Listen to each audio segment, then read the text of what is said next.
Good morning mga karis. For today's video ay ang ating pork buto-buto with mushroom. Siyempre, ayan siya guys. Yummy mushroom. Na malapot-lapot yung kanyang sabaw. Ayan. Ang ulam ng ating estudyante today. Dahil pasukan na naman. At maghahanap tayo ng kanilang mababaon. Kasi guys, ako kasi tuwing morning, kapag may pasok, talagang ganyan tayong mga mami. Magluluto ng kanilang makakain at madadala sa kanilang school.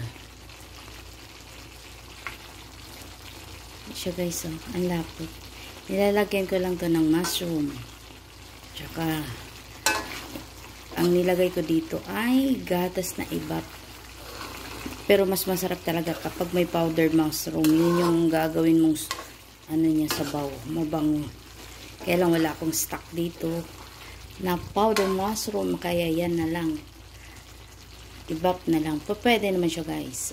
Hanggang sa muli kong vlog mga ka-reels. Bye-bye. Happy Tuesday morning.